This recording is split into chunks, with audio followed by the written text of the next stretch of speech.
Rachel Reeves and the benefit thieves? Or is it that simple? So, Rachel Reeves, the current Chancellor, has announced a whole bunch of measures to tackle the benefit system, mostly cuts, and there's a lot of howls from people on the left side of the aisle about this. Now, Keir Starmer himself has come out and he said that the benefit system is unsustainable, indefensible, and unfair, which is interesting rhetoric coming from a Labour Prime Minister. I mean, these are the people that generally tend to want to expand the welfare state and give money out like confetti. Now, this is against a backdrop of what's happening with the Ukraine-Russia war.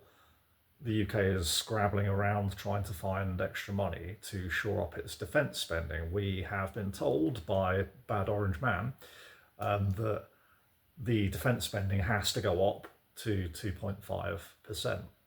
Obviously, I'm saying Bad Orange Man as a bit of a joke there. Our defence spending has to go up. It's nowhere near where it needs to be, and the government is desperately scrambling around to try and find the money. One of the places they're looking at is, obviously, they've already looked at the foreign aid budget. They're obviously going to take some money off of that, which is pretty fair, I think. And then they're looking at the benefit system. Nobody is saying people shouldn't have benefits. There's this constant argument we've engaged in ever since the welfare state was created by the Labour government post Second World War. People do need help. There's no doubt about that.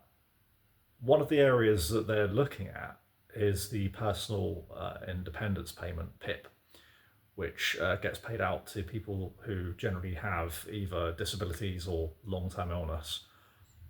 And it's interesting because if I quickly look at the figures for claimants, the claimants have doubled over the course of 4 years. In 2019, going into 2023, the amount of people that were claiming PIP doubled. Something like just under 200,000 to almost 400,000. This is fresh claims. There's something wrong there for sure. It can't be that we've suddenly got an extra almost 200,000 people that are disabled or long-term sick. It's possible that a lot of people have what is called long COVID, but 200,000, that seems to be quite a lot. But no one really wants to strip people of money for that. It's really unfair to take money from people that are genuinely either long-term sick, they have like incurable diseases or something that's completely debilitating, or people that genuinely got some form of disability that makes it so that they really can't work. Nobody wants that. So it's interesting that they're going specifically after that. I understand trying to get it down a little bit anyway. But I mean, just to kind of put it in some sort of context, you've got a total, if I just quickly look, of 9 million people claiming benefit. The Department for Work and Pensions is responsible for the delivery of welfare to of working age benefits to 9.3 million people, and that was actually last year. So that can include a variety of things. I mean, that's not all benefits per se, like universal credit where you're unemployed. I mean, it could be things like child benefit and stuff like that. Looking at the overall situation, something does have to be done, and various governments, they just don't seem to have the bottle to be able to do it. To put it into the context of the overall package, it says 24 to 25, 2024, 2025, the government is forecast to spend 303 billion on the social security system in Great Britain. And that is almost 11% of GDP. And it's almost 24% of the total spending in the year 24 to 25, which is insane. It's insane. Again, no one's begrudging people money that they need. If you're unemployed, for example, it's not easy to suddenly get another job. If you're in a certain area, it's certainly not easy to change careers. Mental health plays a big part of it as well.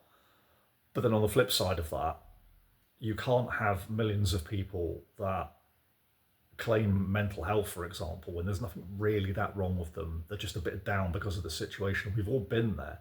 But again, nobody's begrudging people money if there's a genuine need for it. So it's a kind of a fine balancing act.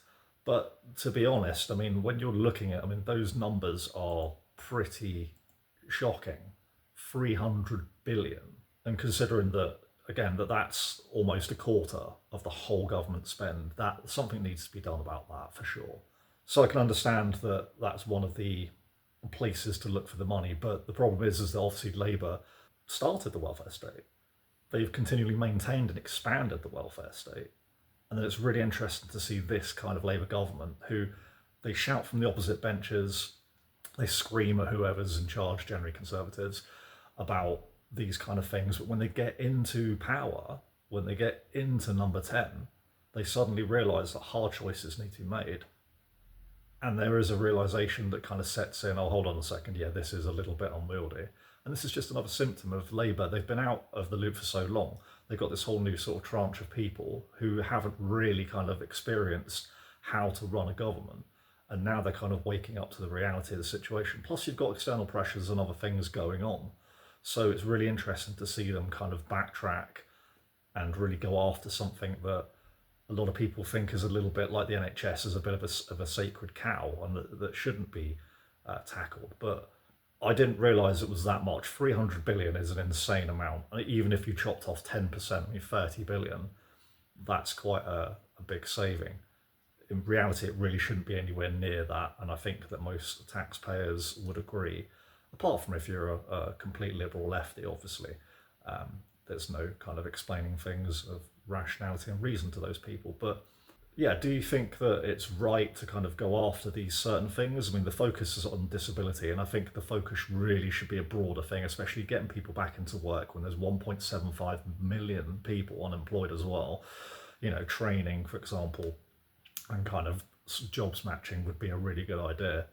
Is this the right way to go about it? It's an interesting question, and we'll see if they actually manage to get this through, because they do need to go through the Commons for some of these things. It's going to be interesting to see debates on this and see how many people rebel. Yeah, we'll see what happens.